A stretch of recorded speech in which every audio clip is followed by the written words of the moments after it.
Hello and welcome to another episode of our Midweek conversation at First Baptist Sweetwater, where we're the first responders of God's love. Teek, welcome today.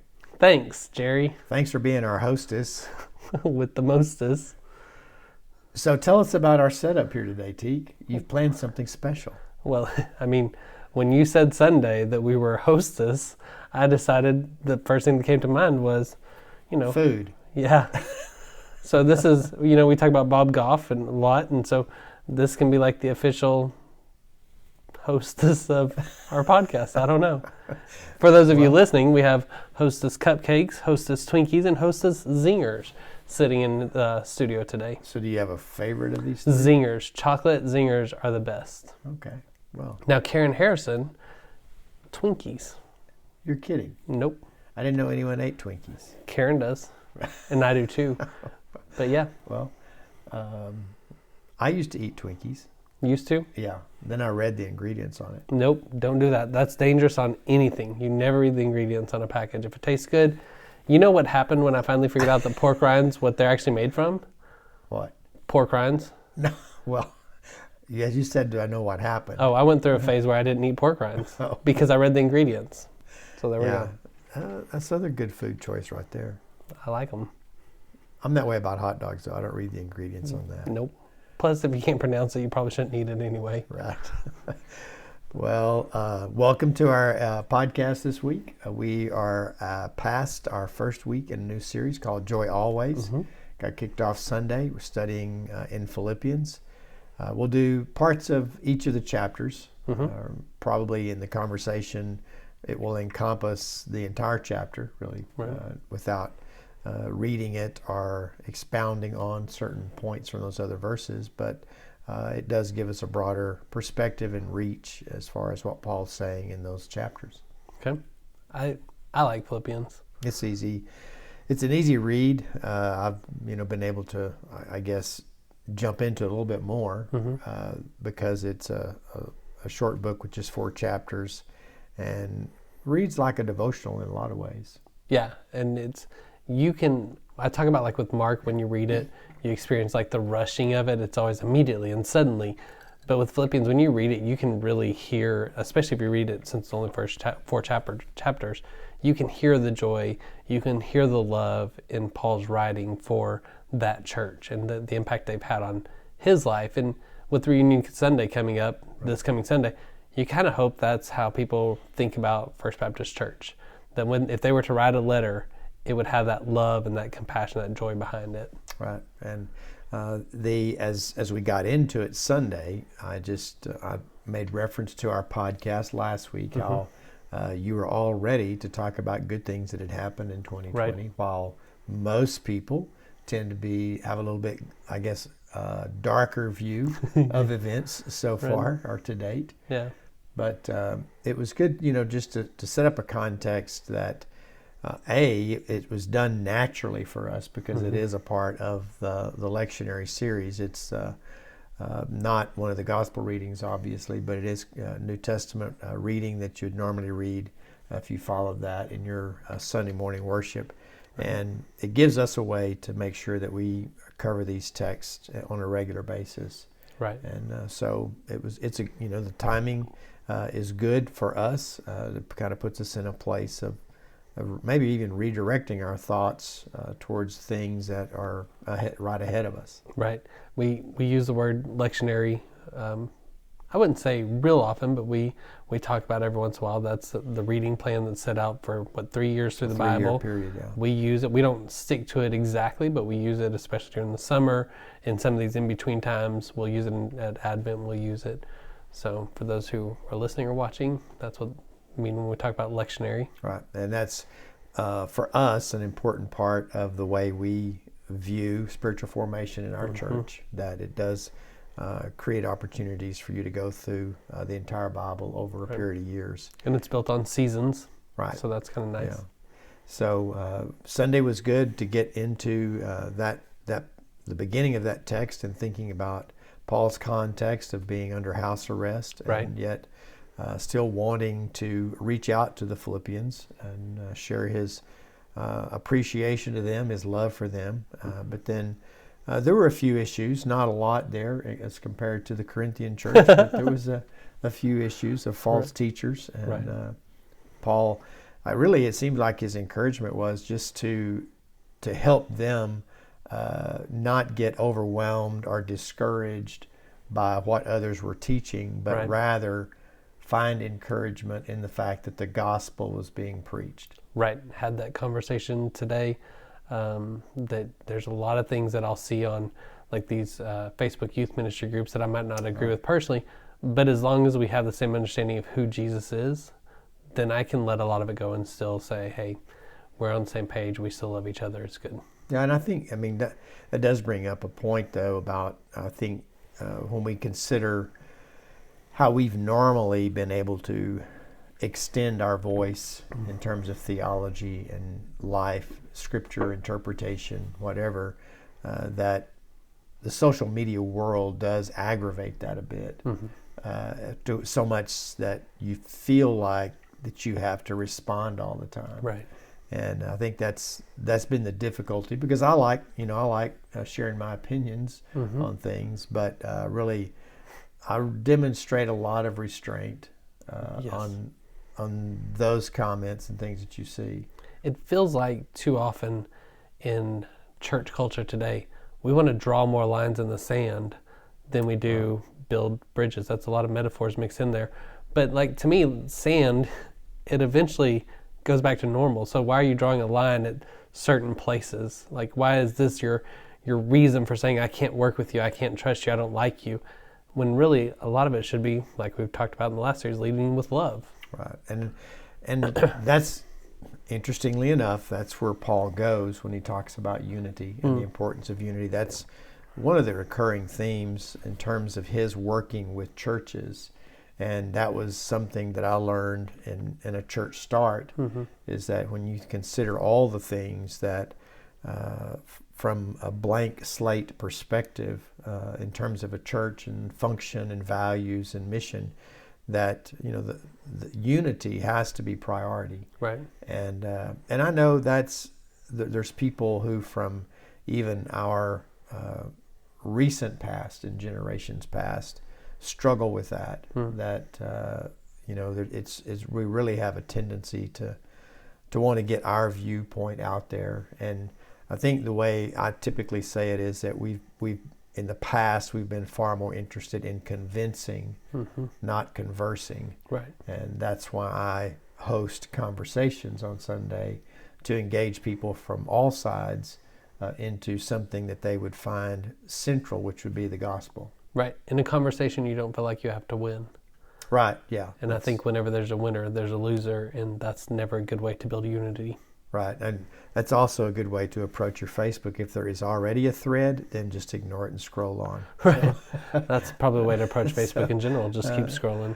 But so it's been a good start to this thought, good timing for us, and continue to think about in the midst of this and finding joy.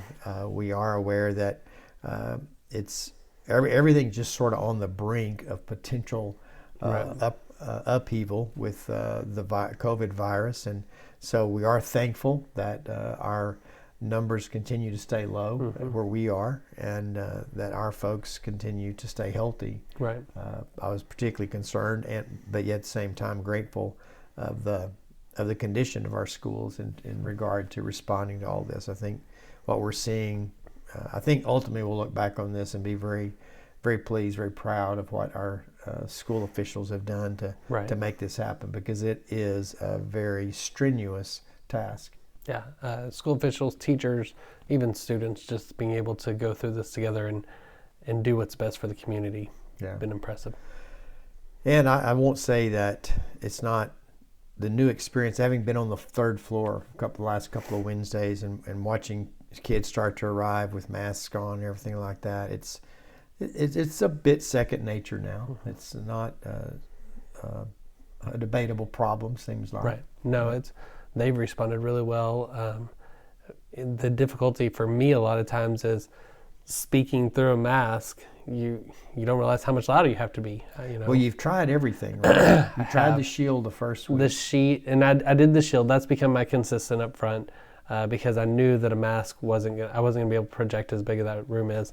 And the funny story from the first time I used the shield was apparently there's film on both sides of the shield. Oh, yeah.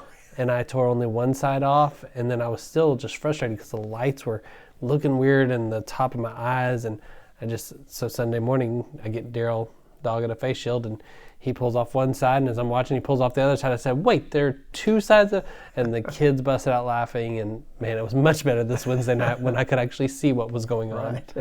Well, it is hard to project, and I know my voice is a weak voice, and so I depend on projection a good deal. And so in meetings, or just in group conversations, it's difficult for me to feel like I'm being heard because my voice is a pretty soft voice, really. But and I don't like microphones. That's just no fun to use. I want to be able to talk normal, not have to use a microphone. But I might be changing to that. Well, you're doing well, and things are going well upstairs. Sunday, and this coming Sunday, we a couple of things going on. One, it's a reunion Sunday, and we are encouraging people to tune in via Zoom. Yes, we have shared the password and meeting ID on our email newsletter that went out last week. If you didn't get that, you can sign up for our newsletter at our website, fbcsweetwater.org, and then you'll get those links if you'd like to join us. We'd love to see a lot of faces on Sunday that have moved away, or our family who are not a part of our church anymore. Right. We're having a test run on Wednesday. It's a little bit of a technical stretch for us. I think it would be for anybody, but it's going to be fun. It's going to be good. Our big concern is we want people to make sure they change their name on their Zoom so that we know who we're letting in. We're going to be above the board, secure, safe, and so we want to make sure people put the correct name in there so we know who's logging in before we let them into the Zoom meeting. We'd hate for someone to sit in the waiting room the entire worship service. Right. Well, I guess the thing, I picture it really cool in my head. So we'll see how it happens, but it's going to be good. Anyways, I'll trust you on that, Deke. Never steered me wrong. But then we'll also go into Philippians chapter 2, and that's the first 13 verses, and those are some of my favorite verses in the entire book. That portion that's called the Hymn of Christ, right? And talking about Christ's attitude and the way how our attitude ought to mirror that. And I think it's real challenging for a disciple to read those words in chapter 2 and not be challenged in a lot of ways about their own attitude and the way that they live life. Attitude, that one of my favorite youth curriculum that we've done is Attitude by Horizon, and it uses that passage out of Philippians 2, that hymn. Right. So, amazing. I recall that. I was a part of writing that several years ago now. Yeah. And as I was reading this morning, I told myself, don't use any illustrations from that because I think I've done that before. And I go, I know the beauty of a conversation as opposed to a sermon is that a conversation does repeat. Oh, yeah. I am aware of that in terms of how I develop that. So, but at the same time, I need to expand that conversation and not use just those illustrations. That was a pretty good curriculum piece. We were pretty proud of that. It was my favorite. And some really good exercises in that helped really discover this attitude of Christ. And that's kind of where we are. I mean, if we're going to really understand a joy always lifestyle and attitude and mentality, then we're going to have to really kind of search our life to find some of those deeper things that will help us to really go in that way. Yeah. So just a quick preview, the two words that have jumped out at me so far, and this is early in the week, but the whole idea of ascending and descending. Okay. That we have a tendency in our life and in our culture to have an ascending mentality. Okay. Climb the ladder, work your way to the top, those kinds of things. But the mentality of Jesus was descending, that God came and lived with us. Right. So You'll probably hear a good bit of that in Sunday's conversation, but that's the thing that's the most striking to me, at least at this point, and all of that, developing that kind of attitude that we read in Philippians chapter 2.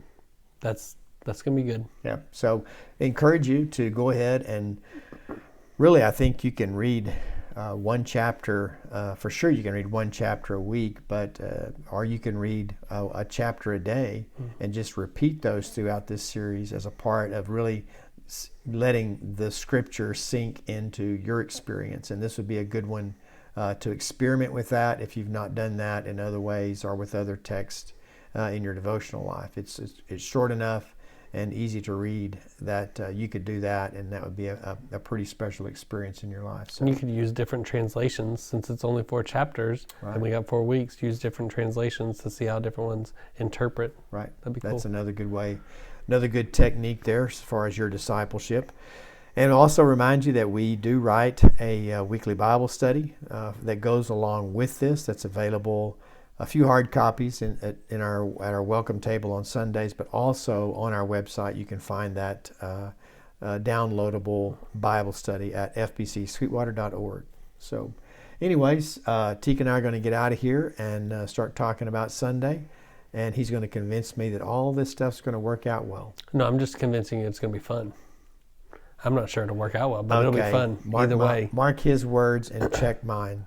We look forward to seeing you on Sunday. See ya.